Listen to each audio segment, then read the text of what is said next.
आप सभी को मेरे YouTube चैनल में स्वागत है। आज हम गोंड का संक्षिप्त विवरण देखेंगे। ठीक है, गोंड में क्या क्या किया जाता है और क्या क्या उनकी भाषा है, वेशभूषा है, उसके बारे में पूरी तरह से देखेंगे। ठीक है, तो चलिए हम देखते हैं। छत्तीसगढ़ की सबसे बड़ी जनजाति गोंड है। ठीक है, गोंड जनजाति छत्तीसगढ़ की सबसे बड़ी जनजाति है जो पूरे राज्य में अंशतः छिटपुट रूप से निवास है। जो पूरे राज्य में छत्तीसगढ़ में निवास करते हैं, पूरे डिस्ट्रिक्ट, ब्लॉक, सभी जगह पर गोंड जनजाति निवास करते हैं। मान्यता है कि गोंड जनजाति द्रविड़ वंश से संबंधित है। यह जनजाति द्रविड़ वंश से संबंधित है। गोंड शब्द की उत्पत्ति तेलुगु भाषा के कोड शब्द से हुई। ठीक है, तेलुगु भाषा के कोट शब्द से गोंड शब्द का उत्पन्न हुआ था, जिसका अर्थ होता है पर्वत। कोट का मतलब होता है पर्वत। तेलुगु में कोट होता है, उसको हिंदी में पर्वत बोला जाता है। ठीक है, जो गोंड है उसको पर्वत बोला जाता है। प्राचीन काल में गोंडवाना लैंड के क्षेत्र में यह राज्य फैला था। ठीक है, प्राचीन काल जब पुराना युग था तब गोंडवाना लैंड के क्षेत्र में यह छत्तीसगढ़ फैला था। ठीक, इसी कारण गोंडवाना लैंड क्षेत्र के निवासियों को गोंड कहा जाता है। गोंडवाना लैंड के में जितने भी निवास करते थे जनजाति, उनको गोंड कहा जाता है। उन निवासियों को गोंड कहा जाता है। गोंडों में राजगुंडों को श्रेष्ठ गोंड कहा जाता है। ठीक है, जितने भी गोंड हैं उनको सबसे श्रेष्ठ गोंड राजगोंड को कहा जाता है। छत्तीसगढ़ में गोंडों की कुल शाखाएं 41 है। ठीक है, 41 शाखाएं हैं गोंड की छत्तीसगढ़ में, जिनमें प्रमुख रूप से अबूझमाड़िया, ठीक है, यह जो प्रमुख रूप से है उसको बता रहे हैं, जिनमें अबूझमाड़िया, दंडामी, दरिया, आतमगोंड, सबरिया गोंड, सिंघरोलिया गोंड, सरगुजिया गोंड, राजमुरिया, किलभूता, ओझा एवं मुरिया इत्यादि। ठीक है, इसी प्रकार से 41 गोंड हैं छत्तीसगढ़। छत्तीसगढ़ प्रदेश में गोंड जनजाति का सर्वाधिक संकेंद्रण बस्तर संभाग में है। ठीक है, छत्तीसगढ़ में सबसे ज़्यादा गोंड बस्तर संभाग में। वैसे भी मैं भी बस्तर संभाग का गोंड हूँ। ठीक है, तो गोंड जनजाति की त्वचा का रंग काला तथा बाल सीधे व काले होते हैं। ठीक है, गोंड जनजाति का त्वचा का रंग क्या होता है? काला होता है बोल रहा है। लेकिन वैसे अभी सभी अलग अलग हैं। ठीक है, लेकिन उनके बाल कैसे होते हैं? सीधे होते हैं। ठीक है, इसके बाद होता है होंठ पतले, नथुने फैले हुए तथा मुंह चौड़ा और सिर भी चौड़ा होता है।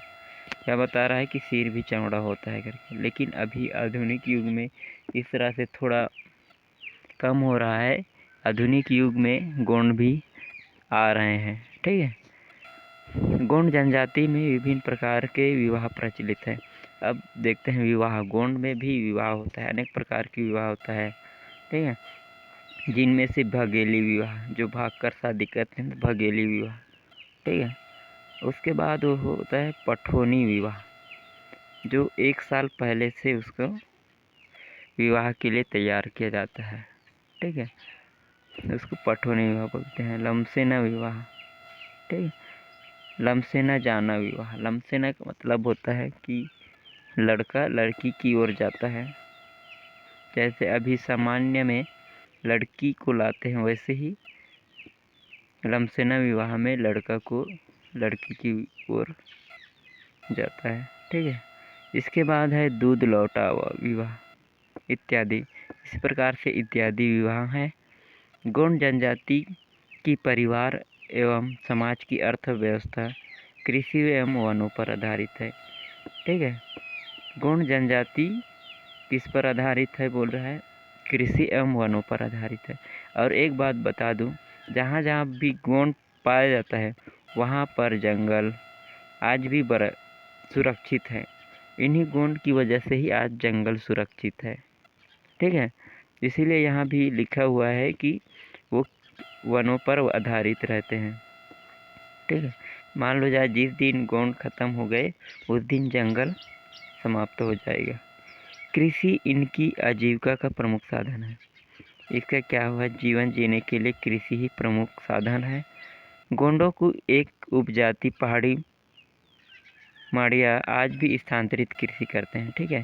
गोंड का एक उपजाति है, क्या बोल रहे हैं, पहाड़ी माड़िया आज भी स्थानांतरित का मतलब होता है एक जगह से दूसरे जगह कृषि करते हैं। एक साल यहाँ पर कृषि किए, उसके बाद दूसरे वर्ष अलग जगह जाकर स्थानांतरित कृषि करते हैं। अलग अलग जाकर या घूमकर कृषि करते हैं, जिसे स्थानीय भाषा में धारिया या बेवार कहते हैं। उसको स्थानीय भाषा में धारिया या बेवार कहते हैं, ठीक है।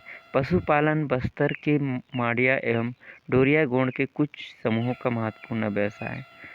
गोंड में पशुपालन बहुत ही महत्वपूर्ण है, क्योंकि यहाँ गोंड अक्सर जंगल में ही निवास करते हैं। बता रहा हूँ ना कि जंगल जहाँ पर है वहीं पर ही गोंड निवास है, ठीक है। और इसके बाद चलते हैं आगे की ओर। इनमें महुआ के फल से शराब बनाने की बहु प्रचलित प्रथा है, ठीक है। गोंड में अक्सर महुआ से शराब बनाया जाता है, जिससे उस शराब को उनके देवी देवता में चढ़ाते हैं, ठीक है। गोंड जनजाति के प्रमुख देवता, अब देखते हैं इसका देवता, ठीक है। दूल्हा देव बोल रहा है, दूल्हा देव, बूढ़ा देव जो उसके, ठीक है। उसके बाद है नागदेव, नारायण देव आदि। गोंड जनजाति के इतने जो दिया हुआ है वो क्या है, प्रमुख देव हैं। इसके अलावा और भी आदि देव माने जाते हैं, अनेक देव माने जाते हैं, ठीक है। गोंड जनजाति मूल रूप से एक ईमानदार जनजाति है, ठीक है। गोंड जनजाति जो है एक मूल रूप से ईमानदार जनजाति है।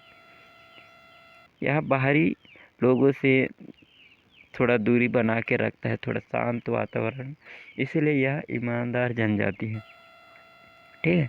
इनका सामाजिक सांस्कृतिक जीवन उन्नतशील एवं सभ्य है। इनका सामाजिक जीवन भी क्या है, उन्नतशील है, विकास की ओर है और सभ्य है, ठीक है। इनका सांस्कृतिक भी अच्छी तरह से सुरक्षित है, ठीक है। तो यह वीडियो कैसी लगी कमेंट में ज़रूर बताएं। धन्यवाद।